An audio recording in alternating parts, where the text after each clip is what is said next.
In the book How Do You Live, which this movie takes inspiration from, the main character of Copper has to contend with the fact of how well off he is compared to the rest of the world.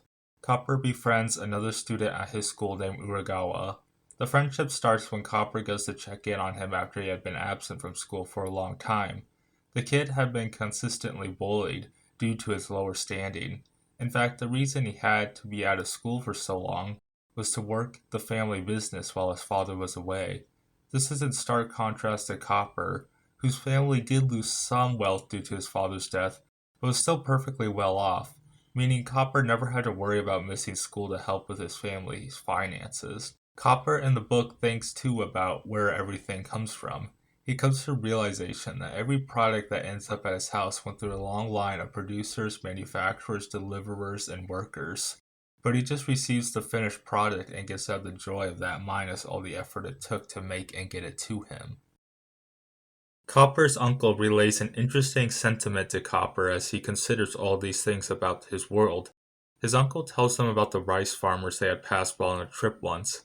He then tells Copper that all the back-breaking work that they have to do and the things they go through is how most people on the planet live. But as a well-off individual living in a city or society of other mostly well-off individuals, we come to a notion that makes us forget how much suffering and work is being put into all the things that we consume each day. Copper had to find out that the world is filled with much more hardship than he had previously realized, and those do not undermine his own hardships, but he gives them a better perspective of the world and how it works, and increases his sympathy. It begs the question, of course, how does one live in such a broken world, especially if we are the ones receiving the labors of the hard work, because then we are the ones guilty of profiting from exploitation. Miyazaki is no stranger in criticizing the way business is conducted. Spirited Away is a film in which Yubaba, the head of the bathhouse, has the entirety of the top floors dedicated to her, whilst Kabaji and all the other workers live in poor, crowded conditions. These workers can think of one day leaving, but it is only an illusion.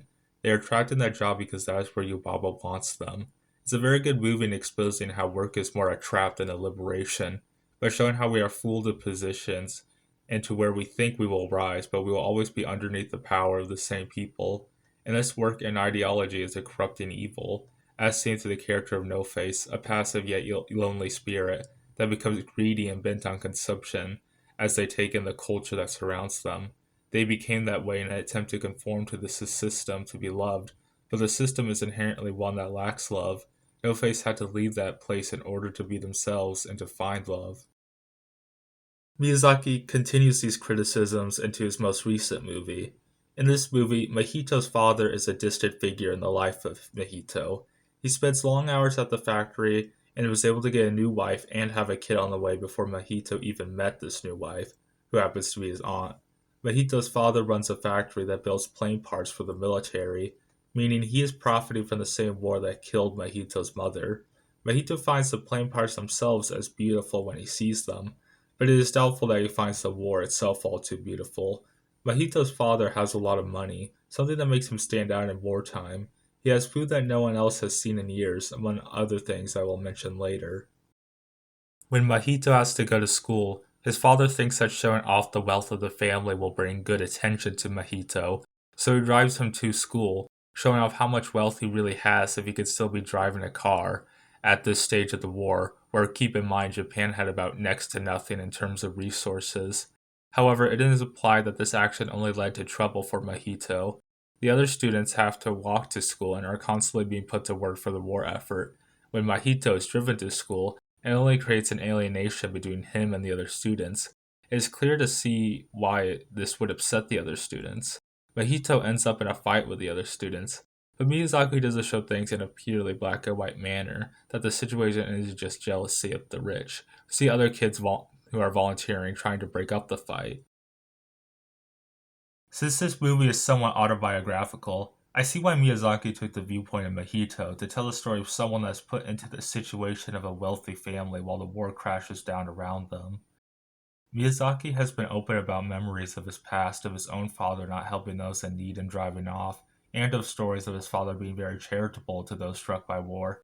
Mahito is living with someone who is contradictory. His father is money oriented. That is just how he solves his problems. When Mahito is injured and can't go to school, his father just donates 300 yen, which was a lot more back then, to solve the issue, hardly thinking about it. He does have a lot of love for his son, that is obvious, but the way he expresses it is more like a businessman.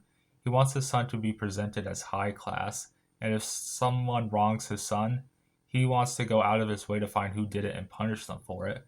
Of course, not knowing it was his own son who harmed himself partly because of his father's actions.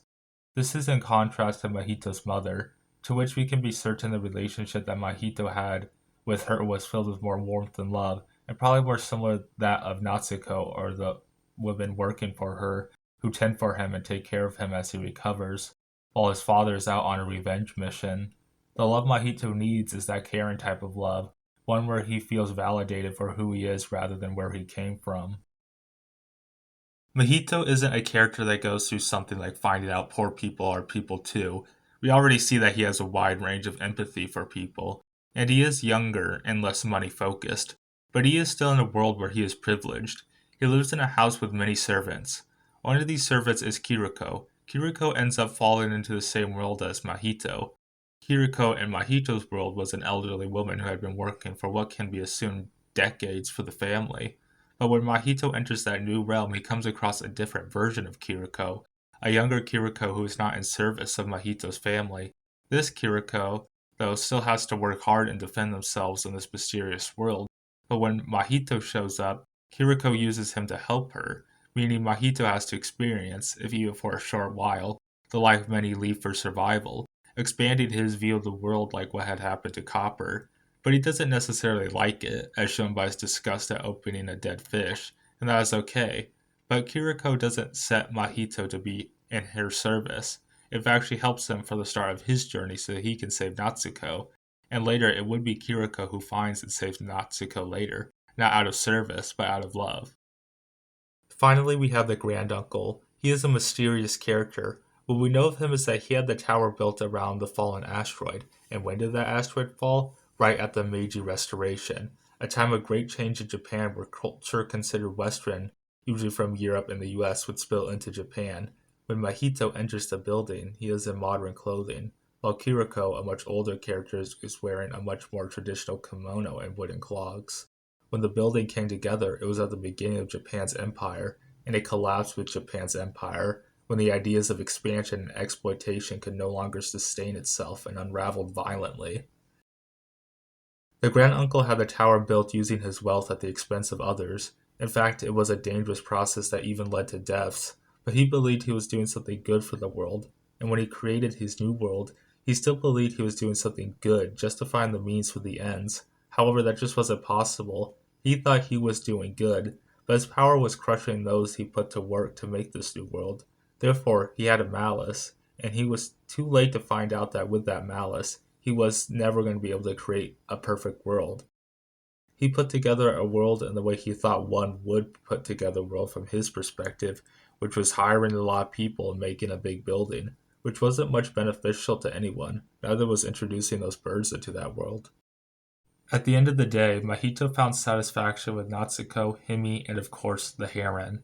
Then he did with wide aspirations of putting together a new world, because he knew too that he had that same malice. Miyazaki doesn't see us as disposable because of this.